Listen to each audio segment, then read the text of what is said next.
చవితి ఎవరికి అంటే అందరికీ చక్కగా పూజించవలసిందే. స్త్రీలు మంగళగౌరి వ్రతం అంటారు, వరలక్ష్మి వ్రతం అంటారు. మగవాళ్ళకి సంధ్యావందనం, అగ్నికార్యం ఇలా ఉంటాయి.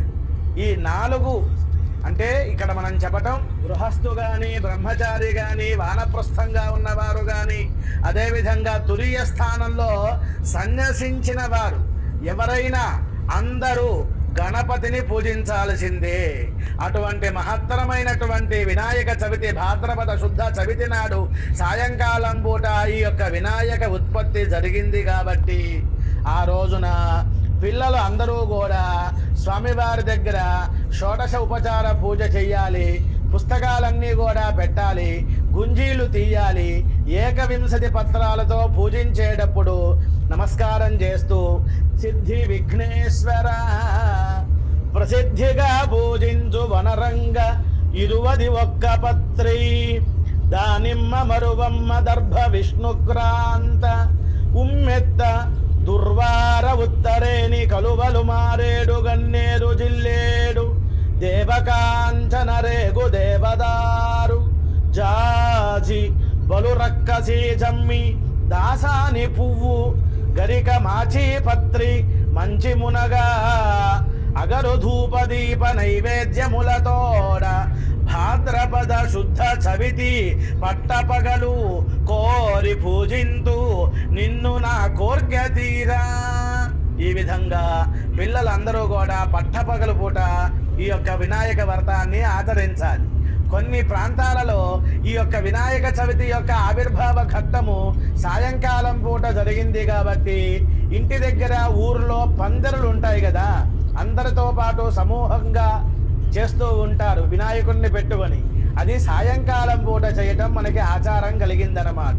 కొలుచువారులకు ముంగంగు బంగారంబు పిలుచువారులకు ప్రియసఖుండు సేవించు వారికి చేతి చింతామణి భావించు వారికి పట్టుకొమ్మ దాసోహమనచు వారికి దగ్గర చుట్టము దోసిలొగ్గిన వారికి తోడు నీడా ఆశ్రయించిన వారికి ఆనందమందారము అర్థించు వారులకు అమృతలహరి జాలి ప్రేగులవాడు లోకాలకు ఆదిదేవుడే మన పార్వతీదేవి కొడుకు చిట్టెలుక నెక్కి నేడు విచ్చేసినాడు అల్లదే అర్ఘ్యపాత్రం ఇట్లు అందుకొనరే.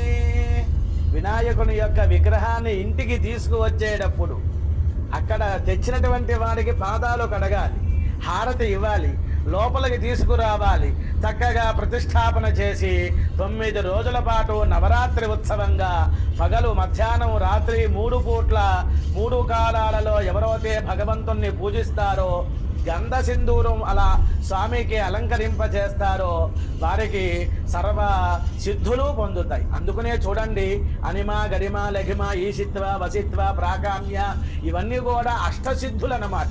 మీరు ఒక్కసారి జాగ్రత్తగా ఆలోచిస్తే ఆకాశంలో పక్షి ఎగురుతోంది, అలా ఎగురుతూ ఎగురుతూ కొంచెం సేపటికి ఆ రెక్కలు ఇలా కొట్టకుండా అలా ఆపేస్తుంది, అలాగా ముందుకు వెళ్ళిపోతూ ఉంటుంది. అది ఒక సిద్ధి అన్నమాట.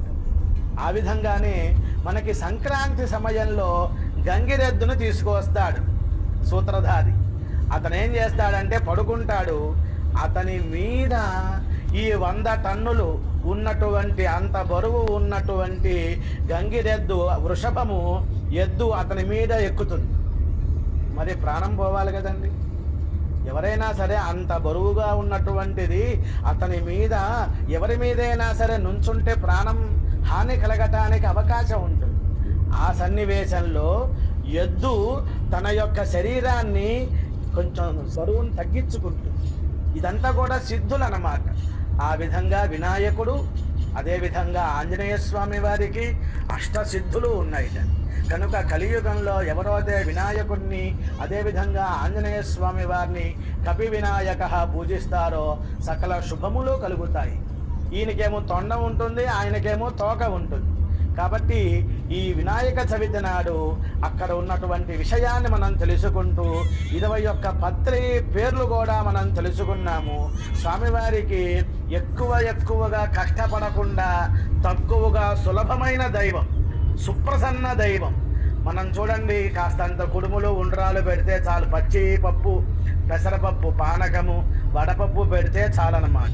లడ్డు జిలేబీ హల్వాలు అక్కరలేదు, బియ్యపు ఉండ్రాళ్ళకే చెయ్యి చాచు, వలిపంపు పట్టు దువ్వుల వలే పని లేదు, పసుపు గోచీకే సంబరాలు పడు, ముడుపు మూటలకు పెట్టు పట్టుదల లేదు, పొట్టి గుంజీళ్ళకే పొంగిపోవు, కలికితి రాజులకే తగాదా లేదు, గడిక పూజకే తలకాయ నొగ్గు, పంచకళ్యాణికై అల్కపాన్పు లేదు, ఎలుక తత్తడికై భుజాలు ఎగురవేయు, పంచభక్షాలకే మొండి పట్టుదల లేదు, పచ్చి వడపప్పుకే తిను పిచ్చి తండ్రి.